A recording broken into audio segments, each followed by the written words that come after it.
السلام علیکم ورحمۃ اللہ وبرکاتہ۔ ناظرین کرام، آپ سب کا میرے چینل الصفا اسٹوریز میں خوش آمدید۔ یہ خبر وبا کی پہلی لہر سے کافی الگ اور چونکا دینے والی ہے کہ لوگ مر رہے ہیں اور مرنے والوں کی تعداد میں روز بروز اضافہ ہوتا جا رہا ہے۔ اور میں یہ بھی پڑھ رہا ہوں کہ حکومت کے کارکنوں نے کچھ جگہوں کو نظر بند کر دیا ہے تاکہ کسی نڈر صحافی کی بے خوف نگاہ وہاں کے زمین پر جلائی گئی چتاؤں کی راکھ کو نہ ڈھونڈنے لگ جائیں۔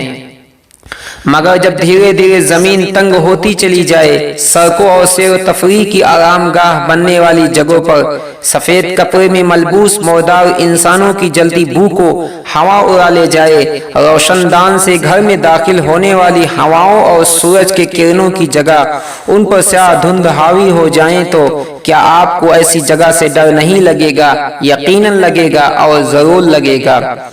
اپنے آپ میں سب سے زیادہ تعجب خیز اور چونکا دینے والی خبر تو یہ بھی ہے کہ چتا پر جلنے والے لوگ تو مسلمان ہو نہیں سکتے،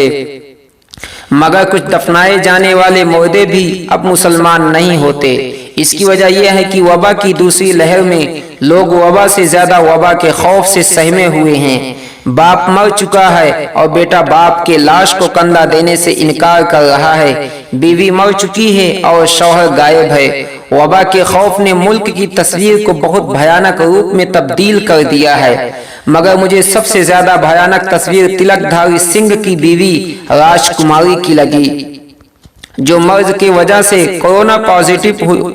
پازیٹیو ہوئی۔ کچھ روز اسپتال میں زیر علاج کے دوران اس کی وہیں پر موت واقع ہو گئی۔ اوروں کی طرح ایمبولینس نے اس کی ڈیڈ باڈی کو گھر چھوڑ دیا۔ گھر میں صرف تنہا عمر رشیدہ، شوہر جس کی کمر نیچے کی طرف جھک چکی تھی۔ ذرا سوچئے کہ اس بوڑھے شوہر کو حوصلہ اور ہمت کی ضرورت ہوگی کہ کوئی گھر آئے، کاش کوئی رسمی طور پر کچھ دلاسا ہی دے کر چلا جاتا۔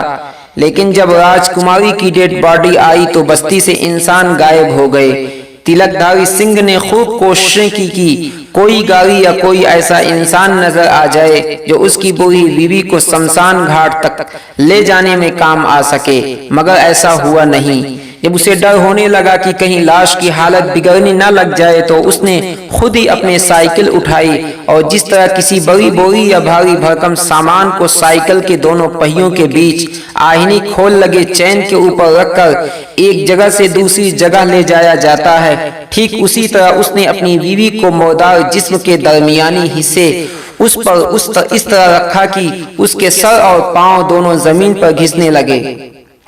وائرس کے دوزخ سے دور یہ تصویر اسی راج کماری کی ہے جس کی لاش کو سائیکل پر لے جانے کی توہین تو اس کے شوہر نے پہلے ہی کر دی تھی، مگر زندہ انسانوں نے اس مردہ عورت کے ساتھ اس سے بھی برا سلوک کیا کہ جب شوہر اپنی بیوی کی لاش کو شمشان گھاٹ تک لے آیا تو لوگوں نے آخری رسومات ادا کرنے سے روک دیا۔ وبائی موسم کی یہ اندوہناک تصویر انسانوں اور خاص کر تلک دھاری سنگھ کے قریب بسنے والے لوگوں کے تہذیبی اقدار کو سمجھنے کے لیے کافی ہے۔ انسانی تہذیب میں اتنی زیادہ گراوٹ آ چکی ہے کہ ہندو مر رہے ہیں اور ان کی آخری رسومات ہندو نہیں بلکہ مسلمان کر رہے ہیں۔ سوال کھڑا ہوتا ہے کہ جب ماں باپ اور بیٹے نے لاش کو کندھا دینے سے انکار کر دیا تو مسلمانوں نے کیوں یہ خطرہ اپنے سر مول لیا ہے؟ اس سوال کا یہ جواب دے کر آسانی سے نکل جانا کہ اصل چیز انسانیت ہوتی ہے تو کافی نہیں ہے، کیونکہ مسلمان بھائیوں نے اپنے ہندو بھائیوں کو یہ ثبوت پیش کرنے میں ایک صدی گزار دی ہے کہ ہم تمہارے دشمن نہیں ہیں، دوست ہیں۔ اور جہاں انسان دوست کو اپنے دوستی اور انسانیت کا اقرار دلانے کے لیے موت سے گزرنا پڑے، کیا آپ وہاں یہ بھی نہیں سوچیں گے کہ یہ دوستی ہے یا دشمنوں کے دل میں اپنی جگہ بنانے کے لیے غلامی؟